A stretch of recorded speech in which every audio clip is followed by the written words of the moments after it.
Here. In case you don't know, on a channel that focuses mainly on old style traditional martial arts conditioning training, endurance and toughness training, and a bit of law enforcement stuff. Okay, today, the other day we did a pretty good training set on our arms and forearms with the iron bar. Go and check out that video. So today, we'll see where it goes, but I thought I'd was doing a bit of qigong and uh, that sort of thing, and I thought, oh, we'll just do a bit now, see where it goes, see where the training takes us, see how many topics we cover. So yeah, do a bit of that because a lot of this is restorative, but it's not airy fairy. So there's a lot of airy fairy information out there about channeling energies and and all this stuff. So let's get some practicalness going on, okay? Without qigong. So qigong is a mechanical exercise, like tai chi and stuff like that. It's a mechanical exercise that should develop or cause energy if you believe in that thing. But primarily, it's a mechanical exercise, okay? So simply, how I like to explain this to people is like if you get your hand and you straighten it out like this. Yeah, and you like lock all the tendons and you make it straight, then it's actually difficult to like hold your finger out like this straight and together. And some people just can't do it, like their fingers are bent like this, so or they've got a problem in their arm. So this is a good example of qigong in action, or bone and tendon metamorphosis, or that that sort of thing, if you want to call it. Slightly different subjects, but what that means is there's some tendon, muscle, whatever in your arm that's constricted, tight, just from a mechanical point of view, not working great. And this, like an expansion on that, is what we work on when we work on qigong. Yeah, it's lengthening and strengthening the muscles and tendons. Yeah, and it strengthens the bones. Now you ask, oh, how does it strengthen the bones? I don't know if anyone ever answers these questions, but okay. So let's give you a quick example again. So take this simple form of pressing to the side, okay? Now, your muscles are attached to your bones via tendons. So how does qigong make my bones stronger doing these silly movements? Well, one, if you do them wrong, it doesn't. And if you cultivate energies, it really doesn't, unless you're at that level. Yeah, but from what everyone is missing out there is the mechanical truth of the qigong, which is, let me tell you. So when your muscle pulls on your bone via your tendon, yeah, it's tendons, yeah, tendons. Yeah, tendon. When your muscle pulls on your bone via your tendon, there are things called anchor points. Yeah, they're everywhere. They're anchor points where the muscle anchors to the bones. Now, at those points, when you put torsion and flexion and different forces on the muscle, via those anchor points, like a tent peg going into the ground, that pulls on your bones. And it puts forces into your bones that make them stronger. There we go. That's how it works. Same with your weightlifting. If you do weightlifting and weights, it's the same kind of mechanism. You are strengthening your bones via not only the pressure of the weight on your bones skeletal system, but via the pressure of the muscles and the elastic bands pulling on the tendons. Yeah. So that is like one golden thing of qigong and this training that no one mentions, and I've talked about it for years. Okay, is that the qigong and these tai chis are a mechanical process that strengthens the bone in a physical way first, before you see people going on about energies and all that. Yeah. Okay. So anyway, that's my little rant out the way on that regard. Let's see if we can do so. So, simple exercises you can start with is like pressing the door or pressing the gate. Yeah, yeah. And you breathe out. So you press the gate.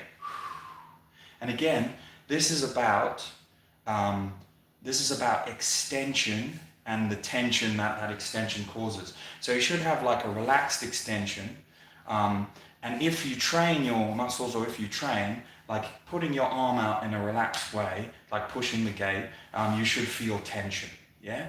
So already that tension will be pulling on the muscles, will be pulling on your tendons, will be pulling on the anchor points of your bones, and the anchor points will be putting forces into your bones, and that's already actually making your bones stronger. So that's an understanding of what they call standing meditation, or like anyone who's practiced kung fu will know about standing kung fu postures, where you like take a posture and you just stand and breathe through that posture. And people who don't know will stand there for ages and pretend that they're cultivating energies. And they'll probably get some mechanical benefits. They'll probably get the benefits that they don't realize that they're getting. But some of the benefits, or the true benefit primarily, is the bones, the muscles, and the tendons acting on the anchor points in your bones, and twisting and pulling and torquing your bones over time, and over doing the movement, and over breath. Yeah, so it's a mechanical process. That's how the magical healing works. Yeah, it's not energy. So at first, this is the number one thing people say to me, and I say, like, look, at first, forget about energies. If you don't understand the mechanics of how your body is doing the qigong and how it benefits you, then you're like missing the big picture. So yeah, anyway, classic example again, I repeat myself. If you put your hands flat like this, in this normal posture, and you push out to the side, most people feel a tension up their arm. Yeah. Now that's all your tendons and your ligaments and everything put to their maximum range of motion, lengthen and strengthen. Yeah, maximum range of motion. Yeah. Now, if you breathe into that, if you literally hold your arm out like that, if it doesn't already start to feel tight and hurt, if you then breathe into it, deep breath in and breath out. Breath out. What you'll notice, if you breathe in a couple of times and you keep that tension and that extension, you'll actually feel it rubbing. You'll feel the tendons as your chest cavity expands. You'll literally feel your tendons like pulling and pushing and pulling and pushing. And this extends to the whole body in every single one of the qigong postures. Yeah, whether it's, if you're doing standing meditation, whether it's pushing the gate, suspending the urn, yeah, pressing the sky, pressing out to the side, whatever you want to call it, pressing down, yeah, opposite, like a lohan, yeah, this tension. So you can practice it in static. You can practice it in static standing meditations, and this exhaling and inhaling tension on the tendons and the bones, like through the tendons, you will feel it. It's a physical thing, and that's why there's an ancient Shaolin saying, which is, feel the movement within the stillness. And everyone goes, "Ooh, it's some mystical energy," and I'm trying to feel it, and you get all these no-touch Tai Chi masters like, "Oh, feeling this mystical energy." Meanwhile, you got me on the back row laughing, because I'm like, no, the stillness in the movement, or whatever you want to call it, is just you feeling your tendons like tightening. Yeah, it's a physical, at least in my opinion and on my experience, which may not be worth a lot. It's a physical, actual thing. Now, at most of the levels we're interested in. Now, I say this to you: what's more tangible and believable? That these people who studied the body, who know about bones, who know about medicine, who know about all these things, and have trained a lot and trained hard, come up with this physiotherapy kind of qigong, strengthening the bones and everything through extending and pressing and pulling, much like yoga. And it works in a mechanical way first, then it loosens the body and unlocks everything? Or is it they just found out some energy, some magical energy? Yeah? Yeah, thanks for the thumbs up. And I'm telling you, it's the first one. Or at least the first one is worth exploring. Because guess what? Basics have a basic truth to them. The basics have a basic truth that we should be able to tangibly study. And like I said, I see it nowhere when anyone talks about qigong. Maybe people hear it from the Shaolin monks. No one anywhere is saying, oh, you know, this qigong and stuff like that. It's just a physical process you go through when you're moving. Now you can do qigong without breathing or anything. If you just literally, it's a mechanical process. If you literally just put your hand like this in the center of your body, you'll feel the tendons in your fingers all tightening and straining. And if you just do this and you rub it up and down like this, you'll feel them rubbing. And this is why I go with the tendon. This is why I start with the hands when I try and tell people, because you can tangibly feel, oh yeah, what we in the West would just call like strain or maximum extension, we don't realize that elastic maximum extension you can use to train your tendons without weights, without power, not without power, without weights or without much force, but you can put a lot of power into there. You can pack power in there because tendons are, they've got less of a circulation than muscles and everything like that. We all know they take longer to heal and they take more to train. So this is a great way of training them. So, and these silly movements I'm doing are the basic movements from the Ba Dua Jin, the 8 pieces of the brocade. It isn't the exhaustive set of qigong, but it's one of the oldest sets there are. Pressing forward, pressing up, pressing down, pressing the gate, suspending the urn, standing in horse stance. Now, there's another thing about the legs, because you may say, well, okay, Brett, I'm understanding this. Like I can put my hand like this and I can feel a tension going through my fingers, and I can feel if I move that, I can feel a rubbing in my hand as long as I keep the form. I can feel a rubbing in my hand. And then if I do this down here, I can feel that same rubbing going through my hand, so I can feel that my bones and tendons are tight. Even though they're at full extension, I can feel them rubbing. That's the movement within the stillness that the poems, the like 13th or 10th century poems talk about in Shaolin. When you're doing qigong, you do, and especially standing meditation, it says you do it so long that you then feel the stillness within the movement. Well, it's not about so long, it's about click. It's about when your brain goes click. Oh yeah, that's how it works, yeah? Yeah? So now you can use this, like I use it, when I'm doing training, when I'm doing arm training, when I'm doing my body training, like I will use these tendon washing methods, yeah, with Western exercise, with lots of different things, like kind of like a yoga, to better my elasticity in the tendons, to nourish the tendons. And nourish just means circulation, blood, qi, as they say, life force, whatever. This is where the energy talk starts to come in. But don't forget, that's ancient Chinese medicine. That was the word for it. There wasn't, the medicine is completely different, and it's understood through a different archetype. Yeah. And there's so many channels teaching, and now, I've been saying this for years. My channel's been here for like 15 years. There's so many channels where you go and you see these people like Tai Chi, yeah?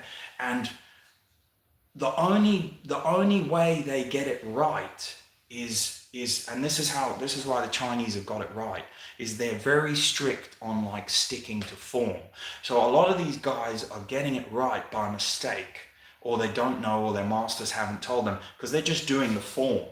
Yeah, but if they just understood that we're doing a mechanical process, they would not have to waste so much time. Like if you understand the mechanical process, you don't have to do this like a million times and imagine energies. But the funny thing is, if you do it a million times, if you get what my meaning is, you're doing the movements anyway. So you're doing the tendon washing, yeah? But just a caveat to that is that if your form isn't good, or you're doing limited movements, you're not actually getting the desired effect. Yeah. So when it comes to this specific kind of qigong, or this qigong, or my understanding of qigong, it's actually better for you to just do quite yoga style, like lengthen and extension, well, just like the Bhardwaj, really like by the book, like strength. By the book, just go to Bhardwajin, and have a look, and just practice those. But practice them with what I've just said, and be like, practice some standing meditation. So push the, put your hand flat like this. And even this, some people can't do this, like the hands like this. Yeah. And put your hand flat like this and push it forward. Yeah. And just stand in like a semi-horse stance, or you can stand in a deep horse stance, it's up to you. But then the tension in your legs might make you miss what you're looking for in your arms. And then just breathe through this with what I was telling you. Breathe through it. Obviously, tongue on the roof of your mouth. Breathe into the stomach, the space in your stomach. And as you breathe in, and you don't have to breathe in forcefully, you'll feel a tension going throughout your arm. And as you breathe out, you'll feel the tension change. And as you breathe in, you'll feel the tension go again. And as you breathe out, you'll feel the tension change. And this is tendon washing. The tendons are rubbing themselves. Then when you catch that tension, you can hold your breath, or find a natural rhythm for your breath, and you can wash.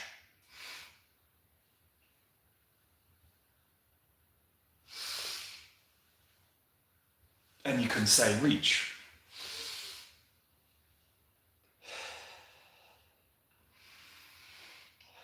And once you capture that tension, you can work that tension, yeah? And it's not muscular tension, yeah, that's a different, but it can be similar. It's a tendon tension. And then once you've got it, you can then yeah, which is you'll see this a lot in really sort of old Shaolin, yeah, when they're doing their emotions, or when you see old pictures of like the Bhardwajin, you'll see the hands fully splayed out like this. And again, that's the same thing. That's just all the tendons. Like, look at the tendons here. That's the tendons in alignment, because see this tendon, if you can see them, this tendon, see how that finger doesn't, if you have the finger like this, that tendon goes off at this angle. Yeah? Yeah, and these ones pretty much line up if you let them out. Yeah, straight. So that's why this finger in those hand positions usually splays out like this, because the tendon actually lines up. And then if you believe in that sort of thing, that's the better thing for like energy is there rather than here, because it doesn't line up with the tendon. But not energy, alignment of the tendons. And therefore power, and the way that the body naturally moves, and the best way for it to be. Yeah, and it, then it might look silly, but these are just, don't blame me for it looking silly, because these are just old qigong postures. Yeah.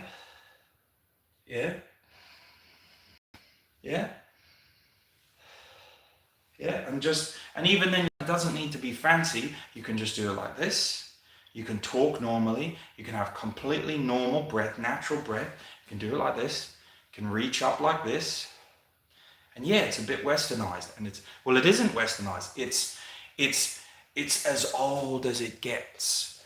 Before it became systemized and in its raw understanding. It's like, bros, just as silly as it looks, we're doing this, and we're doing this to just literally stretch all our tendons and our muscles because we've been training hard, and we don't, we don't have to go and then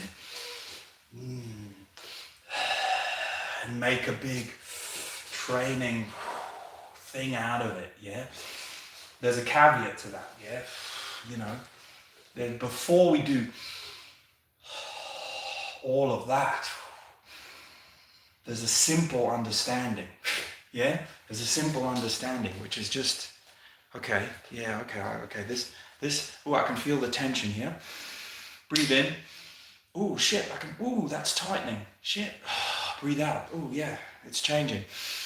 Breathe in. Oh, I can feel it tightening. Oh, okay, that you know what the tightening is? It's the tendons going like this. And do you know what that does? Guess what? It strengthens your tendons. It elasticates them. It neutralifies them. That's how it works. Like I said, even if you're at the gym, sometimes I'll be at the gym and it looks a bit dumb, but I'll have done some curls, I'll have done some training, and I'll literally wash my hand down like this. Because guess what? That's one of the postures. Yeah? And I'll just break it down. And then I can feel the tension in my fingers. I can feel it going up my arm. And sometimes I'll wash it sideways. Yeah? And you can feel when you do that, you can feel like a pulling on your palm. Yeah? And then I'll reach down. And then I'll reach this. And I'll reach forward as I can. Then I'll come in. And then there's that thing I said with the fingers. So you see that in old pre-wushu Shaolin, yeah. But you can do this if you're wanting to feel that sort of a thing, yeah. If you want to get that form, yeah. Breathe into this space. You'll feel the tension all the way up here, and it's not like the muscle. I'm not going. I'm trying to tense my muscle. That looks different. I don't know. I'm trying to do it, but I can't.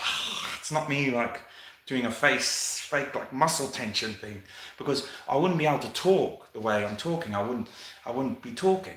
Yeah. But there are some caveats. So that mechanism that I'm trying to describe in here in your hands that you can then feel. This is another thing with Tai Chi and everything. And then I'll just look at the comments there. That mechanism, that extends to the legs as well. But as you can imagine with the hands, look, if my hands aren't arranged in the correct way, if they're not aligned, if I'm not doing the right move, so I can be doing like, like I've seen loads of these empty hand chi channels at the moment, where the guys are just going, ooh. And I can always see when people are doing bullshit moves that they make up, because to me, there's no alignment. There has to be an alignment. There's only a couple of alignments. It's out to the side, out to the side, in front, above, below, to the side. Yeah, there's alignments out here. There's ones here. Yeah, but okay, we're getting into like iron wire. But there's only a couple of alignments. There's hook hands. Yeah, there's like a hook hand where you can see what you're doing here. You're training the like horse. You're just bundling up the tendons, and that's how hook hand is work. Yeah, beauty looks at mirror, and then hook hand. Yeah, but there's a good, don't worry about those. There's only a couple of alignments. So when you see people, in chi hands, cultivating energy, I'm sitting there going like, I'm not the be all and end all, but I'm like, man, I bet you those guys are cultivating nothing. They're not getting strong. They're not building toughness. And that's why most of those bloody Tai Chi push hand channels are like, I'm not the biggest, strongest guy in the world, but it's just like a wimp factory, and they're disgracing the martial arts with their wimpery, because they're not even training their damn tendons. That's all this is about. It's just training your tendons. Like it's a health and longevity thing through a practical physical mechanism. Forget about energy. It's like yoga. When you go to yoga, if you can't do the yoga postures right, you don't get any energy. Yeah? There's no energy. If you don't do the yoga postures right, sorry if this is hurting anyone's feelings, but if you don't do them right, they don't work. Simple.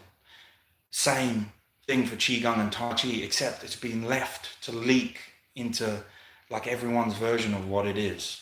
And probably a lot of people don't understand. So what I was saying about the legs is the legs are the same. So the only thing you need to worry about for your legs is like, oh, well, and this will really help get the energy and I mean energy, I mean body work, yeah, is horse stance and bow arrow stance, left and right horse stance. Those are pretty much the only ones you need to worry about with these qigong sets. And there's like a pu-bu, like back leg stance. But the cool thing is about that is that because those stances will do nearly everything else you need to do. They'll lengthen and strengthen everything down here, and they'll put everything under tension.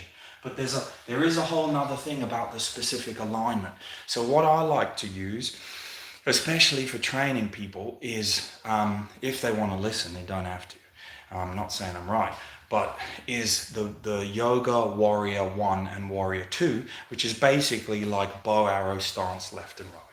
Yeah, so you just line up. You probably can't see in the camera, but you just line up the front leg with the back leg, something like this.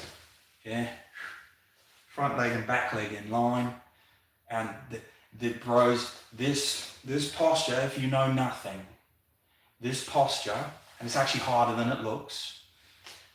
Starting with this posture is the biggest developer of your qigong and your energy that you will ever get. Get this posture right, yeah? Arms, ankles and knees are the length of your wrists, pretty much. I mean, I've got monkey arms, so mine are a bit long. And just stand in this posture, let all the muscles, but you see how wide this is, eh?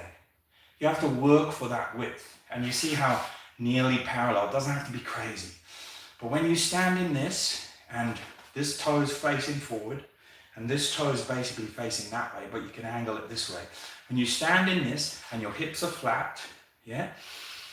And you're pulling this leg straight, and you're pulling this one, so that your center of gravity is in the middle, yeah? Not here, not there, in the middle.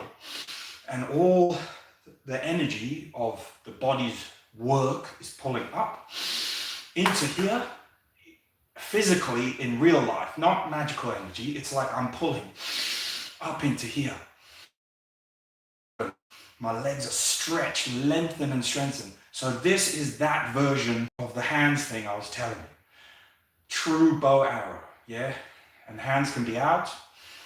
Hands can be like this. Sorry, you probably can't see my other hand. And every now and then check. What does this look like? Oh, does this look familiar to you? Oh, does this look like textbook Mabu? Sorry, Poo-Boo, eh?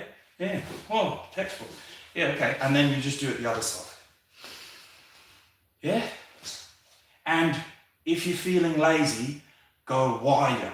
Never go shorter. If you're standing in it and you're like this, oh, this hurts. Oh, I'm just going to bring this leg in. I'm going to bend this more. Never do that. If it feels like it hurts, make it go wider. Yeah? Strict form. This toe faces forward. This toe faces like this angle here. And again, pulling up like scissors. Boom, here. Check this hip is flat. Stand like this for a while. Let yourself love this posture. And then after a few minutes in this will get the tendons right. This will do, when you breathe, your whole body will be screaming. But when you breathe, you'll feel the tension. When you breathe out, you'll feel more. You'll feel it. You'll feel it. You'll feel it. You'll probably just be screaming down here. So this is doing its job. So yeah, then you can change to like a wide horse stance. And this is where, from here, with that same feeling of punishment, you can do, if you're doing the bar doa jin, the brocade, you can do your strikes. Yeah, and you'll feel, as they say, fresh on top, as the saying goes, fresh on top and stable below, because you will lengthen and strengthen your muscles. Now, number one thing everyone does wrong with Tai Chi and qigong and everything like that is they get the arms, don't do the legs. Original, is it like Chen style Tai Chi Chuan that came from the Shaolin, that the Shaolin used to do, them crazy Shaolin legs are everywhere, all right? Okay, it was a bit shorter than what we see now in the wushu stuff, but it's because that flexibility of the legs is very important, okay? So this is the number one bit of advice I can give you. I mean, like I said, my channel's been on here for like 15 years. No one listens to me. All I do is stand here talking crap, but it doesn't matter. Give it a try, yeah? And change your perception, and know that your qigong training is a physical training, yeah? It isn't like, if you do your qigong training and you're like, oh yeah, I've cultivated some energy. Sorry to, like, I don't hurt people's feelings. I'm joking. But if you do your qigong training and you're like, oh, I've cultivated some energies today, I feel great. You haven't done it. You've done nothing. Yeah. At least from this understanding and viewpoint of qigong, as I do it, iron body martial arts, you've done nothing. Yeah. This kind of qigong will contribute to iron body. It'll contribute to that like yogic, like chest, you know, which is, and that like abdomen, you know, this natural protection of breath. Yeah, because you're working so hard, your body's on fire, you know, when you're just standing in one of these positions. Yeah. Now there's a lot of, there's loads more to it, but that's the general thing. So I'll just look at some of these comments. Another thing that's really good that no one does, and I mentioned it years ago, is, so listen, is it any, I was talking about the forefoot the other day, and how we're doing our horse stance like on the forefoot and not on our heel, and how it changes the way the muscles that you work. It's like using those plum dragon poles. Yeah, there's a reason for that, because like a cat, that gives you like fiery, springy movements. But from a qigong point of view as well, there's a reason why, like say when you're reaching forward, yeah, like in one of these motions, yeah. Well, what I like to do is as I reach forward and breathe, but the cool thing is you do it naturally without knowing it. As you reach forward and kind of become lighter, well, you don't become lighter, but you do, because your weight goes onto your forefoot. See this? So as you reach forward and your weight naturally goes onto your forefoot, my toes are together, by the way, you rock onto your forefoot and you feel light. And this is how you cultivate a feeling of lightness. So when you read in the martial arts books and it's like, you know, the monks like cultivated a feeling of lightness, it's a translation that we never translated of meaning, just rock onto your damn forefoot. Rock onto your forefoot. You don't become light, skill of lightness. You don't become physically lighter. You go from weight on your heels to weight on your forefoot. Look, I'm not bending my knees. I'm not crouching. Weight on my heels, weight on my forefoot. If I put weight on my forefoot, my crouching and everything is different to if I put weight on my heels. Now it's different and I want to fall backwards. Yeah? It's like squatting with blocks under your feet, little blocks under your heels. You know, like those squat shoes. You know, those CrossFit squat shoes that have a little block on them.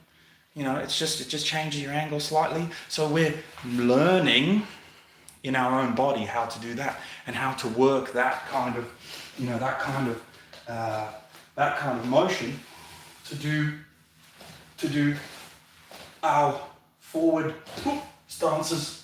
You know, these kind of stances, yeah, where you're like here, you know, as opposed to trying to do it here and all rigid and locked up. And of course, you see a Shaolin guy do it who's been doing it his whole life, and his lean is almost indetectable. Yeah, but anyway, that's a nuance. Don't worry about it. Just some points. For what it's worth. I just talk shit anyway, so what does it matter? So give that a try. So sorry, as I was saying, when you do your qigong, if you do it, if you reach up and breathe, say in, just let yourself rock onto your forefoot and root yourself, as in, you know, people are always going on about rooting, and you see those pictures that you've seen in the Kung Fu books that I used to look for years and think about, and you're like, oh, how do you root yourself into the ground? Guess what? It was such a simple translation. Guess how you root yourself into the ground? You just lean your weight onto your forefoot. That naturally, do it now. Take your shoes off. Stand with your feet like shoulder width apart.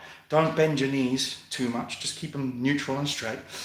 Put your hands here and just be as straight as you can. But this is another reason why you have to know your alignment, because obviously if you're hunched over and doing it, your body's going to react in a different way. Know your alignment, learn your alignment, and then just rock forward onto your 4 feet, and you'll feel your toes and everything. You won't have to, you know, it says toes grip the floor. You won't have to grip the floor, because when you naturally lean without bending your knees, you'll feel your toes dig into the ground. Then if you bend your knees on top of that, so then if you add a lean and a bend and then a hip lock in, shit, then now you've rooted yourself. You know what I mean? Now you can do your hourglass stance. And you've really rooted yourself. Yeah? And not rooted in the Australian sense of the term, but you know, this is rooting, you know, and you can practice it with your mates and whatever. But yeah, it's about proprioception, your space in reality. So you can even do qigong by breathing, and you can exaggerate it at first if you want to train, breathing into your stomach as you lean forward onto your 4 feet, and then breathing out, everything goes down as you go onto your heels. And breathe in and breathe out. And then again, nicely, with this, you remember with this qigong thing I was saying, how it's actually a mechanical process of stretching and lengthening and stretching and lengthening and putting the tendons under torsion. You're doing that with your feet. So I used to work at a bar, and I was a cop for 15 years. I used to stand around doing nothing for ages, and I used to do this. I used to like stand there like this, and people would be like, how can you stand there for so long? Don't you get bored? And I'd be like, yeah, I am bored, but I'd be breathing into my stomach, and this is like the proper monkly stuff.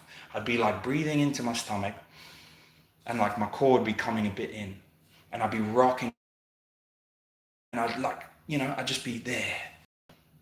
I'd breathe in a few times,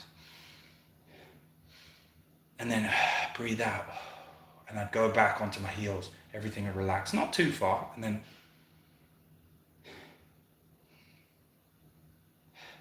and it seems silly, but that's what Kung Fu's about.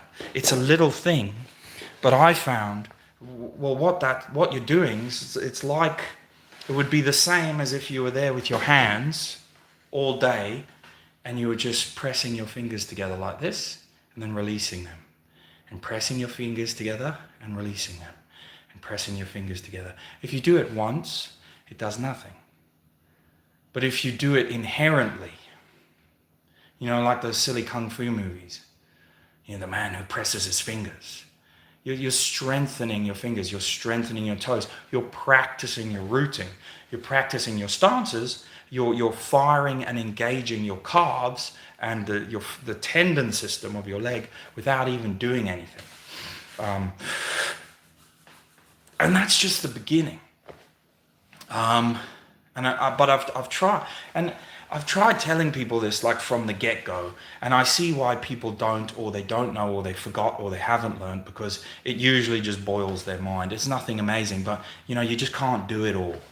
But it's so simple once you know.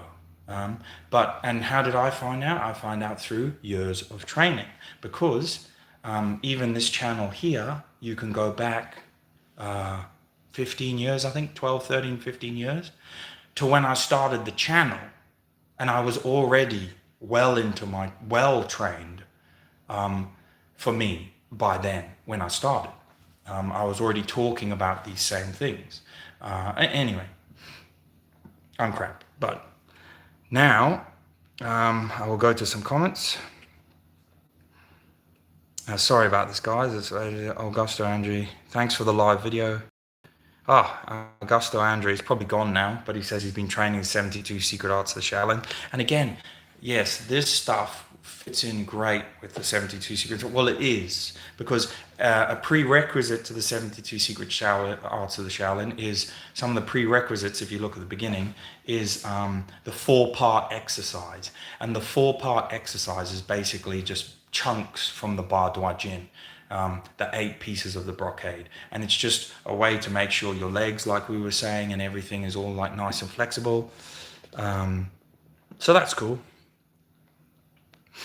It's just Angusto saying he's been doing the grip training, twin locks.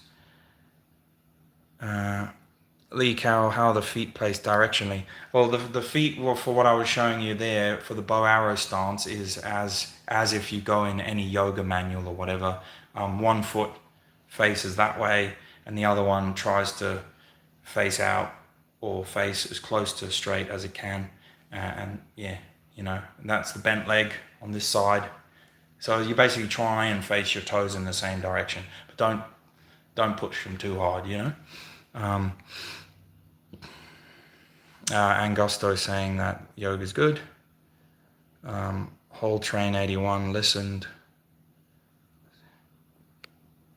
So Angosto saying his toe kicking, twin locks, tried the headstand, also been walking barefoot. Oh, good. Because yeah, look, one of the themes for, I mean, I know I've been non-existent on this channel for 10 months and for a while. But one of the things I was pushing the other day was the feet, getting the feet good. And even this silly little exercise that I told you about, standing tall and breathing in, as part of your standing qigong training, and just rocking your weight onto your forefoot, allowing your toes to splay naturally as they take your weight, and then breathing out and just letting you go onto your heels and breathing in. I mean, that's like a little gold nugget. It's like a Shaolin gold nugget. You don't hear anyone talking about it, and you don't barely see no one doing it. But it won't make you Bruce Lee, but if you do it in your training, it will help you. Lee Carroll says, I need to go, but thank you for sharing your knowledge. I'm glad I found your channel again after 8 years. And then someone said, Angusto Andre is still here, not gone. Oh, thanks, mate. I thought you'd probably gone. I don't, yeah, I guess it's part of the reason why, I mean, there's loads of channels and they're like super popular, and my channel is like not very popular, and it never has been, and my budgets have never been good, and I've never kept a good schedule to putting stuff on the channel. I tried, but you know, we've all got life to do and we've got training to do, and yeah, stuff gets in the way, and videos are the last thing on the back burner often, especially when there's so little return.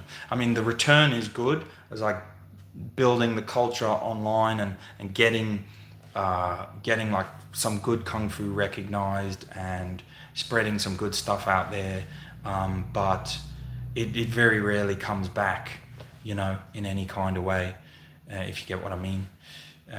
You know, it just disappears out there, you know, which is good. But there's some good guys also. There's some really, there's some awesome guys out there now.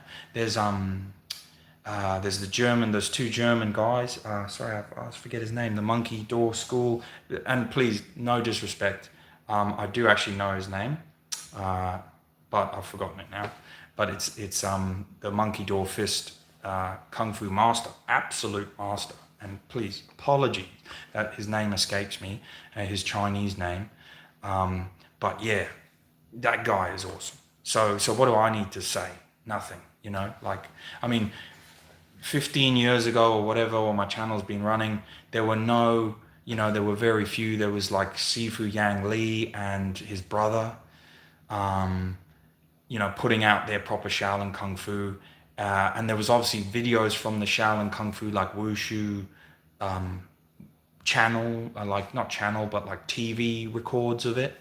Um, and some Shaolin performances, and other than stuff lost in the obscurity of YouTube that never reached me, there was like no, there wasn't any like there wasn't the kung fu that I wished I could see when I was first starting out, you know, and that's why I did my channel. Well, not because I think I'm good, but because I was like, oh well, if I was me coming on now, like 15 years ago with the iron palm stuff, and like man, when I first started, when I was the 14, 15, the proper training for conditioning and iron palm and into my Shaolin sort of journey, that's when I was 14, 15. When I first started that, oh man, I would have, Jesus, if I could have gone on YouTube, YouTube wasn't even around then, but if I could have gone on YouTube and just got the answer, how do you train iron palm? How do you do qigong? Which actually you still can't find the answer, but you can find the next best thing is you can find like Shi Di Yang. I've tortured his name, but you can find like one of the top guys for form in Shaolin. Great man, and you can find videos of him doing like the Ba Dua Jin, doing every form you could possibly think of. So you don't need me. But yeah, that's why I started this channel years ago, is because I would have loved those assets were not there, and then also as a bit of a bridge, because like you can see Shi De Yang, however you pronounce his name, and you can see the Shaolin guys doing their top stuff, but sometimes you need a bit of a bridge in between, to be like, oh, okay, I need to see someone who like maybe is a bit like moves a little bit like me, or that I can is a bit of a stopgap where I can see I can get there. So that's kind of why I started my channel all those years ago. Um, yeah, and some of the earliest stuff I started with was the qigong stuff and the iron palm stuff, because they go hand in hand. Because to do the iron palm training, I had to train and develop and recognize a rudimentary form of qigong, like I was doing back then, which is basically the same as I'm doing now. Um, the same principles and the same talk about the tendon, and also from studying the manuals and training, learning about, oh yeah, tendon. Why do they call it bone and tendon metamorphosis? Why do they call it? They don't just call it. Some people hear that name and they go, oh, they call it that for no reason. But no, kung fu is a very practical thing. So the reason they're calling it that is because that's what it does. Because like just for instance, Tong Ji Gong. All the strict, get yourself, to an awesome place to start practicing Shaolin Kung Fu, and not injure yourself, because all your bones and joints will be in alignment. They'll be nice and flexible. You'll have bends and twists exactly where you need them. You'll be able to get power. And then, yeah, going back to the Monkey Fist Door Master, like they're also, though, that their take and from their school adds a whole nother level onto it again, beyond even this mechanical level greatness. And also what I like about them is that they add in the micro mobility as well. So you've got the alignment and the breathing and the qigong and the flexion and tension, and then you've got also the micro movement. So even watching them years ago, I learned myself even something. Oh, of course I would. I'm not saying I wouldn't, but we pick up nuggets everywhere, and I'm happy to say it here, about, oh yeah, I'll also, when I'm doing my qigong and when I'm doing my flexibility routines, I'll also work in that little bit of range of motion stuff, a few Conor McGregor's and what you want to call it, and really take the joints through their, maybe not quite to the extent like the animal stuff, that old Vava Fitness does, but within the context of the qigong, I can see the benefit of those things in a different way. Yeah, but again, it's a mechanical way. It's not that you're doing this and you're like squeezing energy out of yourself. It's that you're, yeah, okay, I'm doing my rotator cuff. I'm stretching this muscle. I'm working it through a range of motion. Yeah, okay, I can see that. Yeah, it makes common sense. Um, um, and Augusto says, what are we on? 50 minutes. I'll have to go soon. Augusto, thanks for commenting, mate. Started once a week walking with weights at home barefoot for an hour. Controlled non-stop walking with 12 kilos for an hour. Yeah, that's great, man. That's great. That's really good, man. Yeah. Um, yeah. Well, whatever you feel you want to do that. The only thing I would say, is like obviously if I mean, you probably trained martial arts for years, but if you're new to the whole barefoot thing, you don't even need to add weight on, because your body will probably take time to get used to the barefoot walkingness. But if you feel you want to add weight on, um, go for your life. Yeah, that's great. I mean, the other day I took the kids to the beach, and I was just on like the concrete path, and we went to the beach, we played in the sand, I was doing some runs and stuff, and then I walked them back in the little wagon. I've got like a wagon, but these are like two 20-kilo kids, and I was like dragging them up and down these like undulating paths, concrete paths, just totally barefooted. Yeah, so yeah, I mean, that was great, like if I think back on it now, that was like great practice, because it wasn't just walking, it was like the strain of pulling this wagon full of children that were like going crazy and trying to jump out every now and then next thing you'd end up carrying one of them and trying to carry this wagon. And yeah, it was, so yeah, good. Yeah, again, like, yeah, just try and, especially when you're a dad, and that's me now, and it's been me for the last couple of years, you got to work in the training like wherever you can get it. Which is another reason why the videos have died off. But hey, look, the world has missed nothing. The world has missed out on nothing with me not putting videos out there, because there's so many awesome people putting videos out there. Yeah. I mean, I think once upon a time back in the day, I I'd hoped that my channel would kind of take off and get some views, but it never did, and it never has. I'm not saying it never will, but yeah, I've just gone, yeah, I don't want to conform to the algorithm. I'm not saying people who do that do, like, they've got good stuff, they got entertaining stuff, and they work hard and they put the effort in, so that, they reap the rewards. But yeah, I just, I'll just keep doing my thing. This is, as it always was, just a record of my training and me sitting here talking crap. And that's all, that's it. If it ever becomes more than that, so be it. Yeah, it's just it, So anyway, 53 minutes, and we explored a few topics. Just remember, again, if you have learned something today, and you have got some good tips and good stuff, be sure to share where you got it from, which is something that irks me about the martial arts community here well, actually everywhere online, is that people are happy to pick stuff. Like I just spoke about something I learned and who I learned it from, and yeah, it was a video, and I gave them credit, and I was like, oh man, this is amazing stuff. And it's something about the online martial arts community where people will learn stuff or get points, and then next minute it'll be on their video, and they'll act as if it's what they've always done. And they'll never say, oh, actually, I learned this. And the big channels do it too. I've seen them do it. And I'm not saying they've done it to me. I'm not saying yes or no, but I've seen, and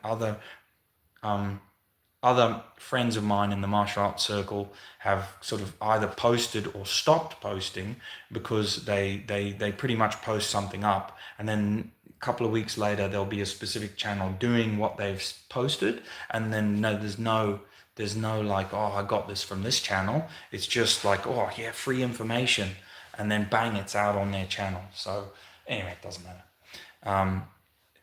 that's the greatest test of martial arts anyway, is it's about what you can do, really, when it boils down to it, not what you can say. And who does it affect?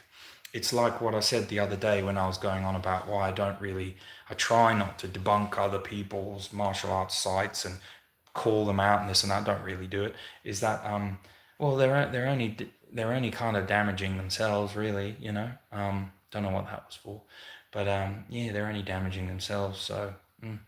I mean, yeah. Look, don't get me wrong.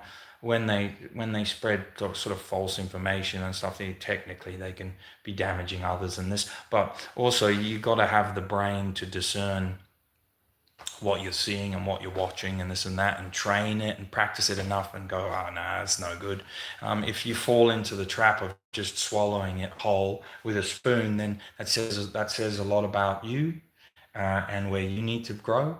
And yeah, we've all been tricked and we've all believed stuff. And hey, that's how martial arts used to work. I trained for years in a club that I was not too happy with, but it's the best. Like back in the day, we all know what it was like. You never actually got to go to a good club. You just, unless you're really lucky, you just went to a better than shit club. If you live rural areas and this and that, you kind of had to make the best out of what you got. But yeah, even I've been to clubs where I was making the best out of what I got, and I was actually getting even a little bit worse than I thought. But then, after a while, I was just like, oh, you know what? Nah, this is no good. So you got to always keep your own brain picking at your own brain. Making sure you're not stagnating and all that. But anyway, guys, look, I hope you enjoyed another qigong video. I mean, I've put out so many of them basically saying the same thing. But yeah, I hope you enjoyed it. If you've just tuned in, when it loads, go and have a watch or not. And yeah, in good training. And remember, your qigong, like the Ba Dua Jin, the 8 pieces of the brocade, or whatever your qigong movements are, there's so many: suspending the urn, pushing the door, raising the sky, pressing out, pressing back, counter pressing. They're a mechanical, physical movement. Yeah, so treat them as such. There's no energy magic that's going to suddenly start happening because you're holding this position. It's just doing a physical thing. Blood pressure, this and that, the next thing. It's doing a physical thing. So look for the physical first. Look for the alignment in your body, similar to yoga. Look for, am I doing it right? The worst thing I hate to see is you see Tai Chi videos out there where like they're doing these Tai Chi poses and their legs are pretty much like this far apart. They're like standing. It's usually, sorry to say, it's usually some fat guy. And to be fair, bless him, because he's doing his best. Yeah? But the honest truth is, someone needs to say to him, bro, legs a bit wider, stance a bit better, do this, do that. Now, put that energy into that. And some people don't do it because there's a lot of reasons. So we don't want to be hard on people, but they're physically incapable. They've got other things, comorbidities, injuries, and that's fine. But if they fall into the category of someone who they've never bothered to try to do it right, and they think they know, that's where the problem is. Yeah, it's like, bro, or they've just been taught wrong. Yeah, that's the worst. When you see any kind of Tai Chi or Qigong and there's like pretty much they're standing up and their legs are like pretty much doing nothing.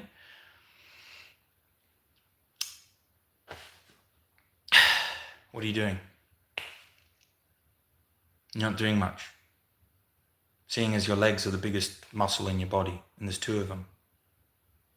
So what does that tell you about what your legs should be doing when you're doing Tai Chi, Qigong? And there's a reason for these specific alignments. And if you can't do them, it's not because we're built different, we have different skeletons and all that rubbish that we were raised on. I was raised on that stuff in the old karate days and this now, the Japanese are just different, they're built different. It's all about flexibility. all the modern world has now proven, that is, if you take a white guy and you plonk him in Shaolin and he does the same stretches and he works just as hard as they do, oh, lo and behold, his stances look Shaolin. Is indistinguishable.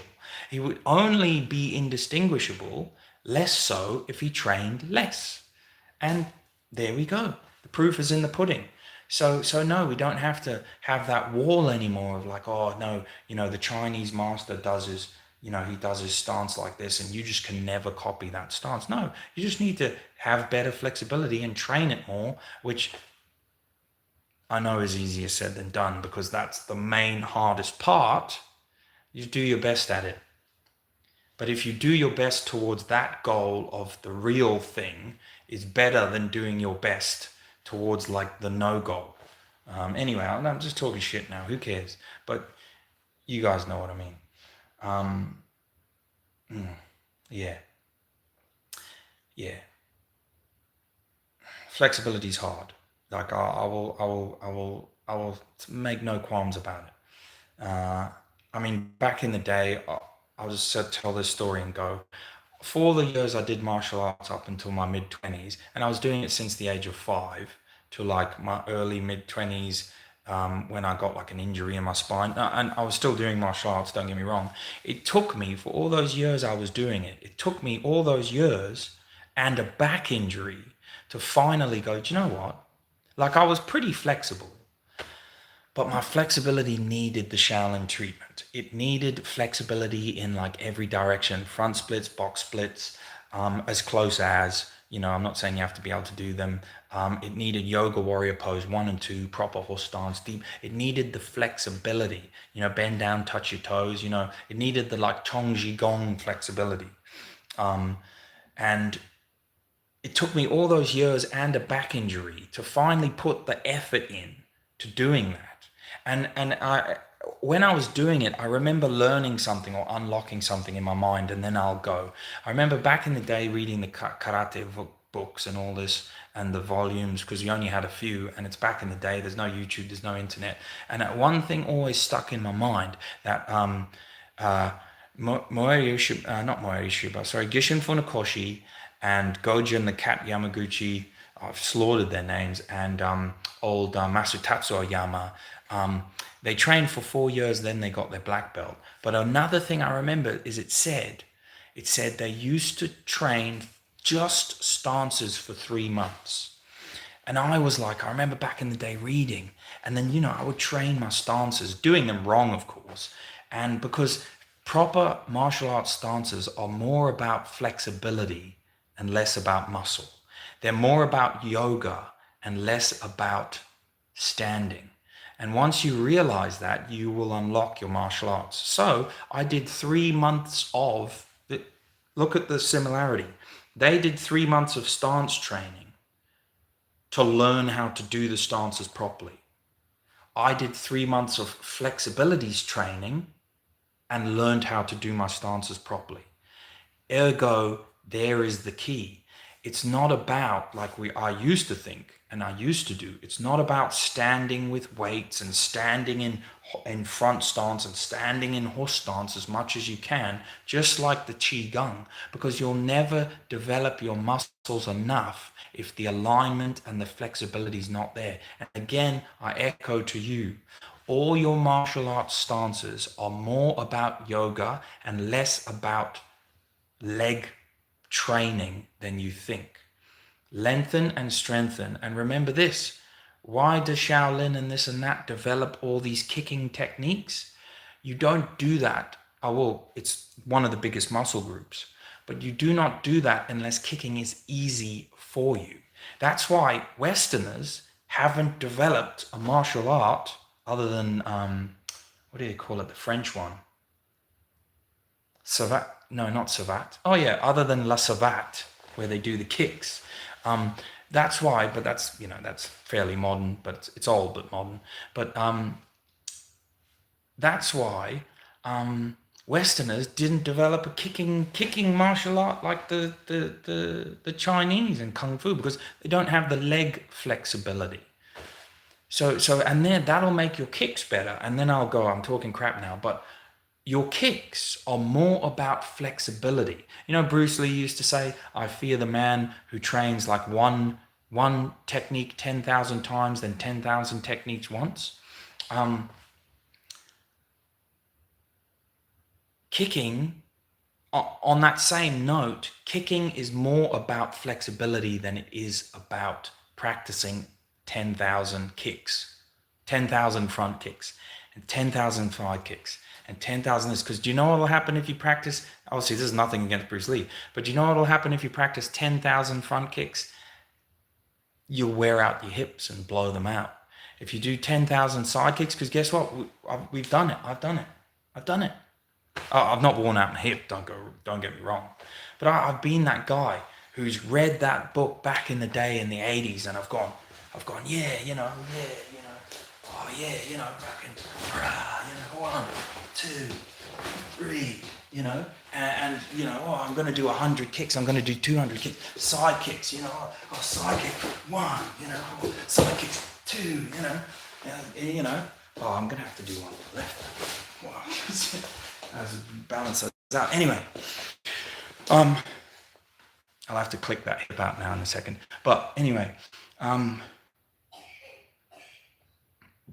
if you don't have the flexibility, it's no point. So that's something that training stances and flexibility, taught me.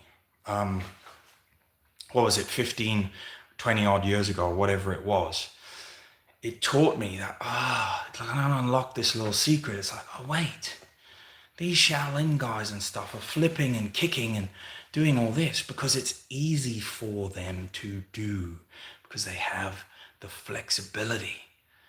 All this time, I've been trying to copy these Japanese manuals and do my kicks with muscles and strength and, you know, oh, if I kick 500 times. Yeah, of course, practicing the kick makes you flexible, but actually the more relaxed and the more stretched your muscles are, the more range of motion you have. That's the secret to kicking.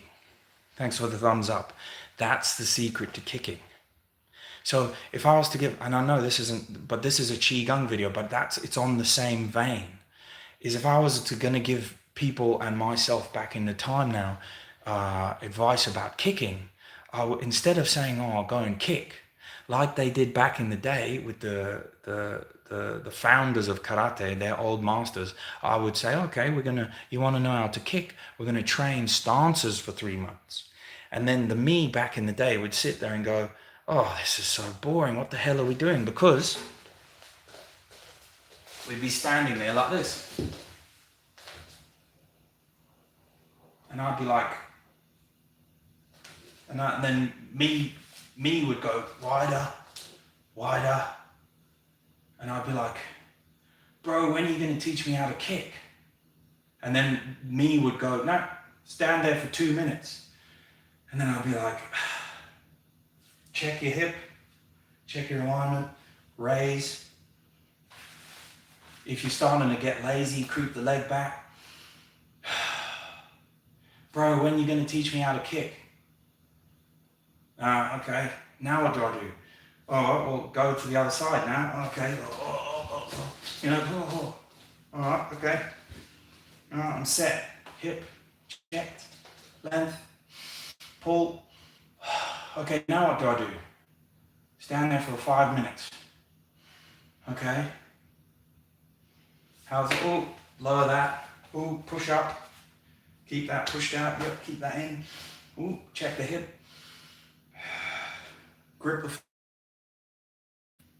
It's like, bro, when am I kicking? When are we going to learn how to kick? Okay, now, wide horse stance. All right, no, you're not doing it right, just go wider. Oh shit, this is too wide, this is way too wide, no, go wider. Oh shit, this is too wide. Okay, straighten this leg. Okay, oh yeah, straighten that leg. All right, yeah, okay. When are you going to teach me how to kick?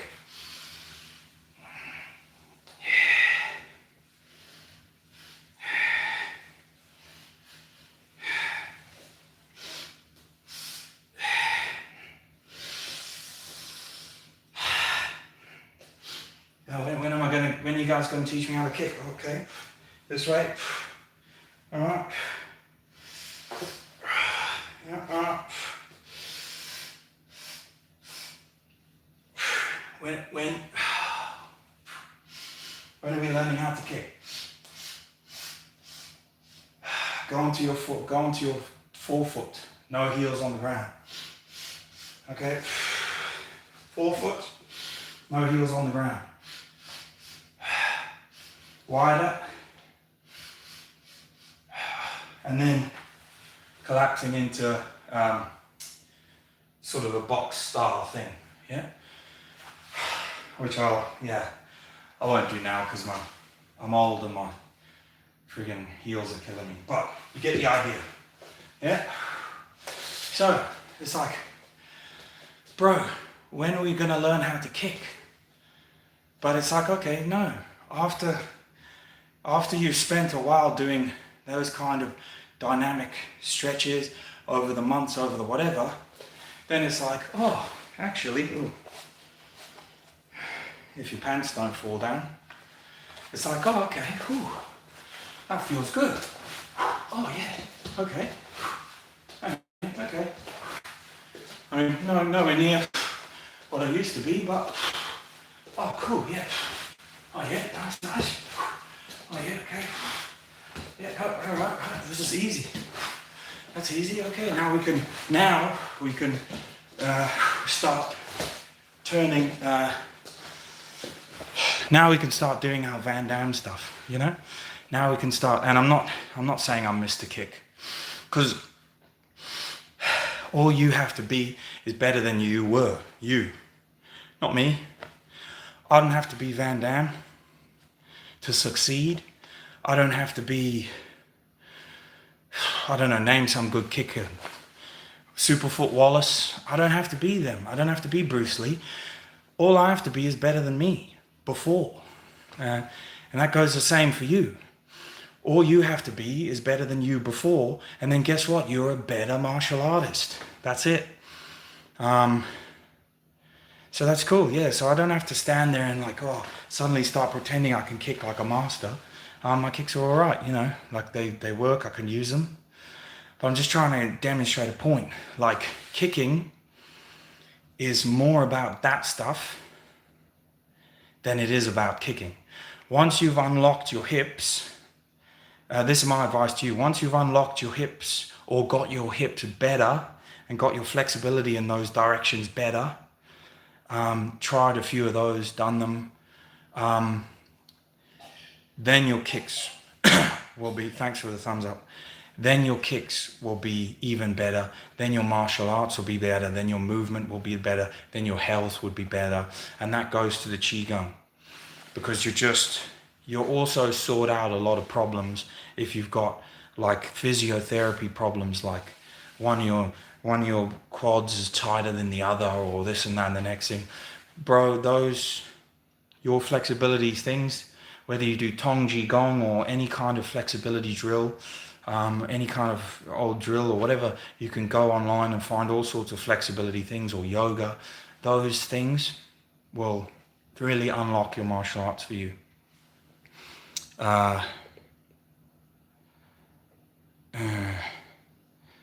Augusto says, I think I watched your 72 first breakdown video 3 times.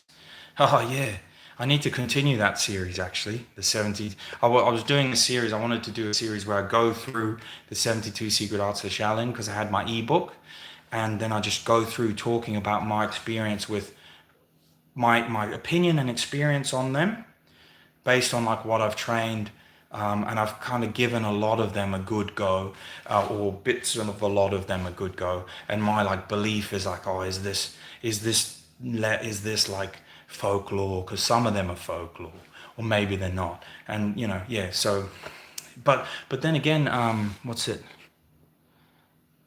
Augusto, I did that video. I really liked it. I put time into it, and I intended to do it more, but I think it got like 300 views. But the views don't matter, yeah. But you know, like, you know, it would be cool if you did a video like that. But the problem is you'd have to make it like small, and you'd have to do more to it than I can do. But there, you know, there'd be ways of like Jesse Enkamp could probably do it, and like a million people would watch it. Um, but you know, I did it, and you know, I mean, actually 300 was a good amount. But you know, sometimes you do it. I mean, 300 people is a lot of people.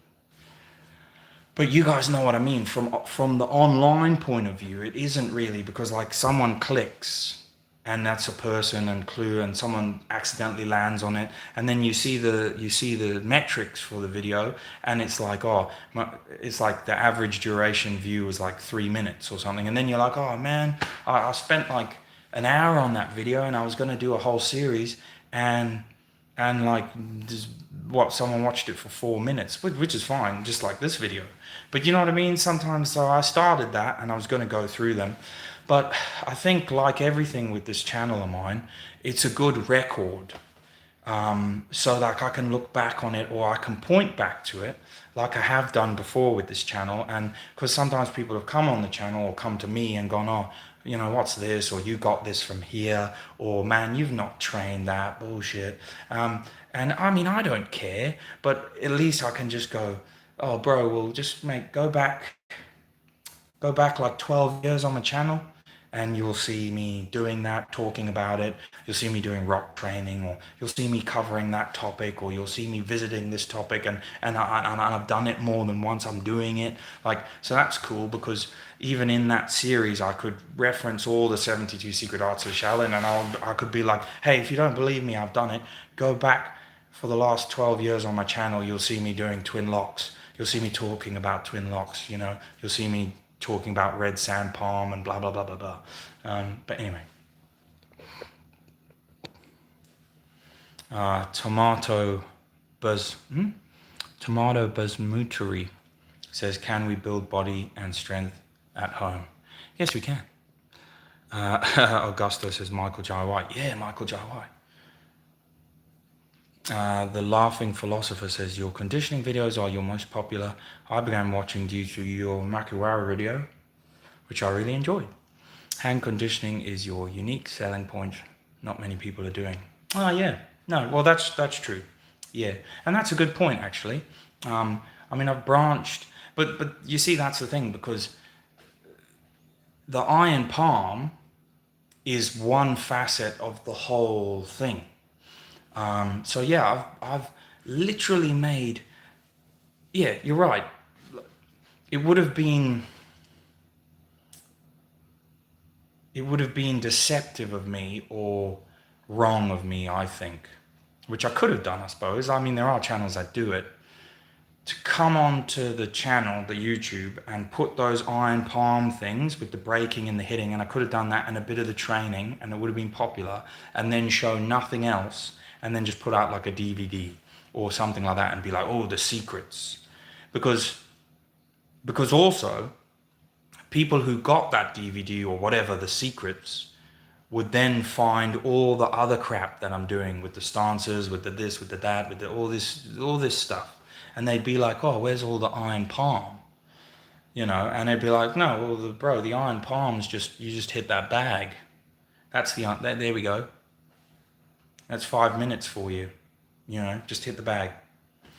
But it is as simple and as complicated as that. And we can all laugh about it because it is silly. But because I guess, as cheesy as this may sound, it's not about having the iron palm. It's about being the iron palm. Yeah, I'm joking, but you know what I mean. Yeah. So anyway, but cool. Anyway, look, I've talked. I was actually going to go and play some computer game on my what do you call it? What's it called? What the hell is that thing called? Steam Deck.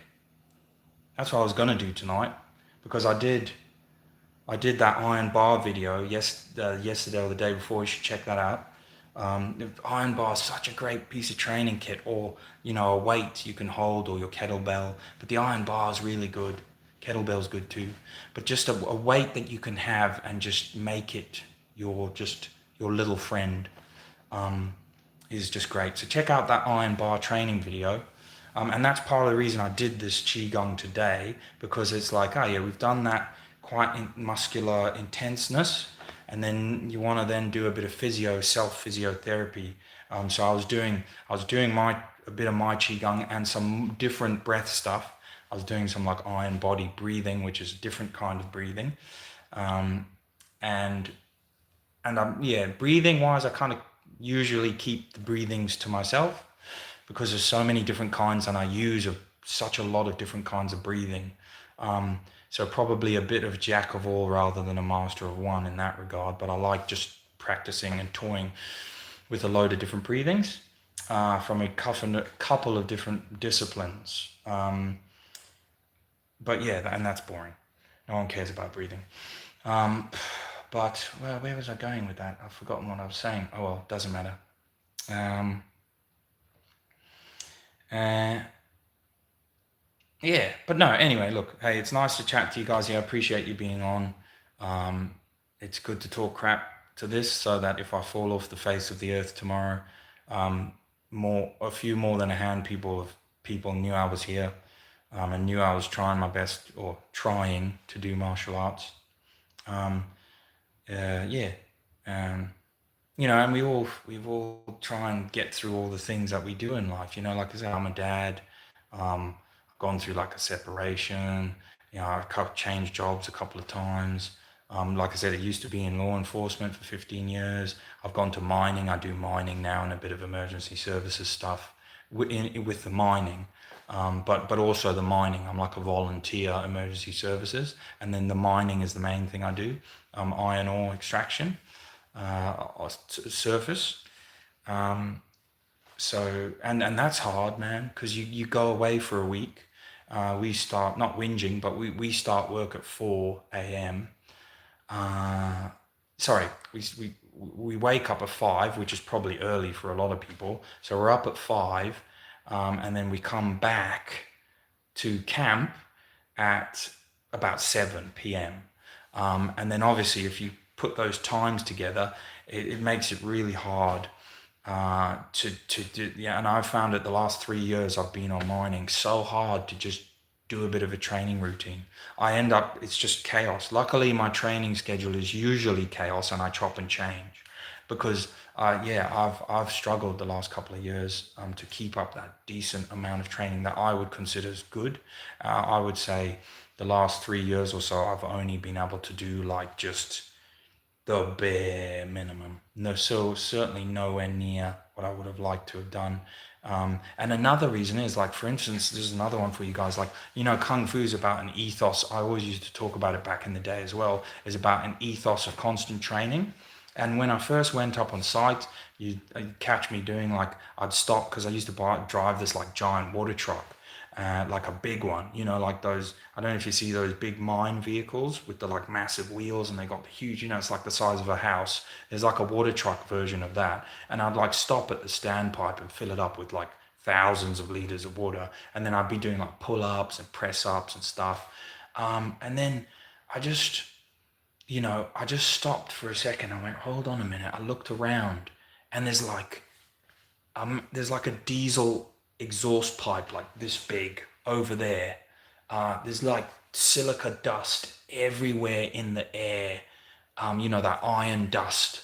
And it's funny that the iron body martial arts guy would end up in an iron ore mine. That's a joke. That's an irony. But breathing in iron lungs. But the fact of the matter is, like, I looked around and I was like, man, the long game here. I'm in my late 30s now, and I'm like, what benefit am I now going to get practicing the same old pull-ups, the same old press-ups, whilst I'm breathing in like a couple of I don't know, 100 cubic liters of like raw diesel fumes, in like with freaking dust going everywhere.